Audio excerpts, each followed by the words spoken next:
Welcome to The Explainer. Okay, let's jump straight into this because today we are looking at a guy who has practically rewritten the record books in European football. Yet he totally breaks the mold of the modern obsessive genius. We're talking, of course, about Carlo Ancelotti, or as he's known to many, Don Carlo. Just look at his track record. It's absolutely wild. He's the most decorated manager in the entire history of the Champions League, and he's won the domestic league title in all 5 of Europe's major leagues. But honestly, what makes this explainer so fascinating isn't just the sheer number of trophies. It's the radically, almost suspiciously quiet way he actually goes about winning them. It really makes you stop and ask, how on earth did a quiet man outwin football's loudest, most intense disruptors? Because, think about it, we live in an era that is completely obsessed with these shouting, furious visionaries. We're constantly fed this idea that to be a great leader, you literally have to be a relentless perfectionist, just imposing your singular, grand philosophy on everyone around you. And yet, here's Ancelotti.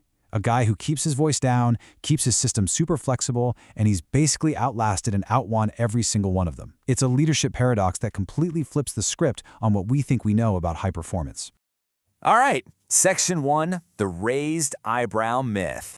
Now, if you follow football at all, you know the look. The iconic, totally unfazed raised eyebrow.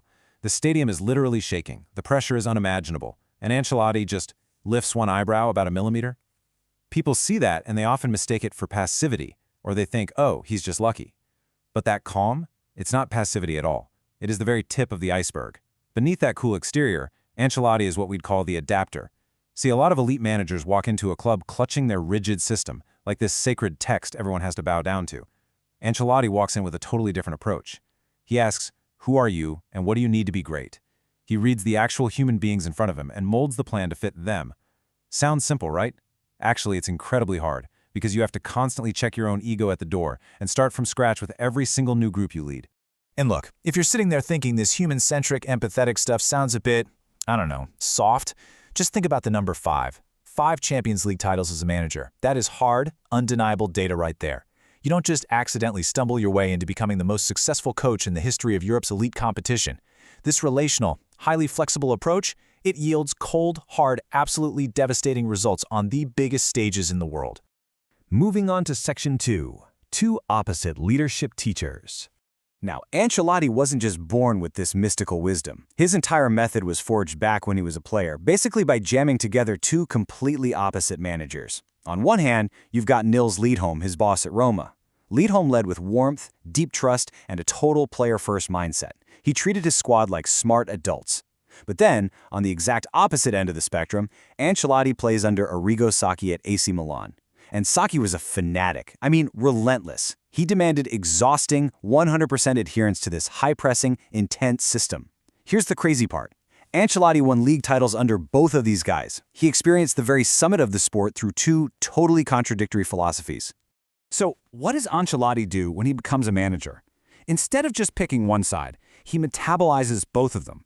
It's brilliant. He keeps Sacchi's structural rigor, because make no mistake, Ancelotti's teams are incredibly organized. But he totally throws out Sacchi's exhausting intensity, because he saw firsthand how fast it burns players out. And to fill that gap, he brings in Liedholm's warmth and trust. He holds these 2 totally opposing ideas not as strict religions, but just as tools in his toolbox. Basically, he learned exactly what to demand from Sacchi and exactly how to demand it from Liedholm. Which brings us to Section 3, adapting to the talent. Let's fast forward a bit to the early 2000s, when he's managing AC Milan. He runs into this massive leadership puzzle. He's got Andrea Pirlo on the squad, unbelievably gifted attacking midfielder, but his career is just stalled. Why? Because there's literally no room for him in Ancelotti's existing attacking system. Those spots are taken by other absolute legends. Most managers would just sell the guy, bench him, or maybe awkwardly force him to play out of position. But Ancelotti goes right back to his core question. What do these specific people need to be great? He doesn't ask how Pirlo can serve his system. He looks at Pirlo's insane vision and passing range, and he decides to get his own ego out of the way. So instead of doing what almost everyone else would do, forcing the player to fit the mold, Ancelotti literally redraws the board. He moves Pirlo backwards down the pitch and basically invents the deep-lying playmaker role specifically for him. He completely overhauls Milan's entire formation into that legendary Christmas tree shape just to unleash Pirlo's specific gifts. He made the players the point, not the system. And guess what? It transformed Pirlo into one of the absolute greatest midfielders of his generation. All right, Section 4, calm in the catastrophe. Now, you might be wondering, okay, this empathetic stuff is great when you're winning, but what happens when the wheels completely fall off? To answer that, we have to talk about Istanbul, 2005, the Champions League final. This was the ultimate stress test of his whole philosophy. The facts are just brutal. Milan is up 3-0 at halftime against Liverpool. It's the biggest club game on the planet, and they collapse. 6 completely dizzying minutes, the lead is gone, and they end up losing on penalties. It is the exact kind of historical trauma that ends careers and permanently fractures locker rooms. But right after the game, in the absolute wreckage of that loss, Ancelotti purposely absorbs all the pain. He refuses to point fingers. He doesn't scream. He doesn't throw players under the bus. He became the solid ground his team desperately needed when their entire world was literally spinning. And the payoff for that? Well, 2 years later, these exact two teams meet again in the final in Athens. But this time, Milan wins it. And that ultimate redemption in Athens was absolutely 100% only possible because of how Ancelotti protected them back in 2005. Think about it. A group that turns on each other after a disaster never gets a second chance. Ancelotti's calm held their identity together, keeping them whole so they could come back and finally finish the job. And as you'll see, this trust-based relational method, it isn't just some quirky Italian thing.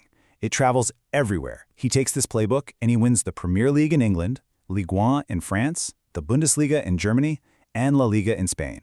He proved that treating incredibly talented people with respect, buffering their stress, and adapting to their unique strengths, that translates across totally different cultures and languages. Section 5. When the method fails. Okay, to keep this explainer totally honest, we have to admit, no leadership style works 100% of the time.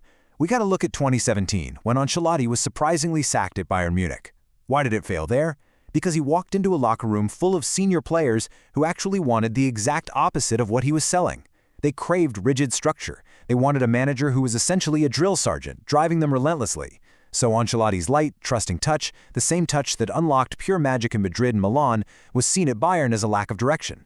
His whole trust-based thing broke down because that specific group expected the manager to be the one generating all the intensity. There's a brilliant quote from the source material here. A model is only useful if you can see where it breaks. It's so true. Every single leadership style out there assumes a specific type of person is receiving it. Ancelotti's style heavily assumes he's working with self-motivated professionals who know how to handle freedom.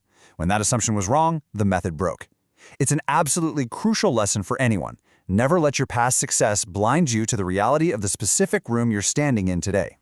Section 6. The Don Carlo Playbook.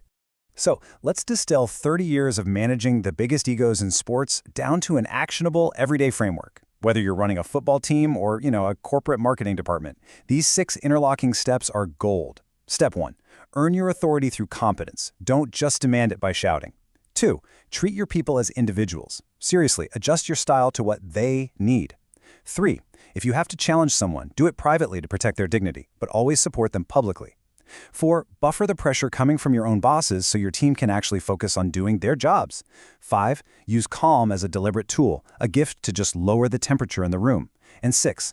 Rely on fewer rules and a whole lot more trust. When you lock these together, you create an environment where top performers are totally unblocked and free to do their best work. And finally, Section 7. The impossible comebacks.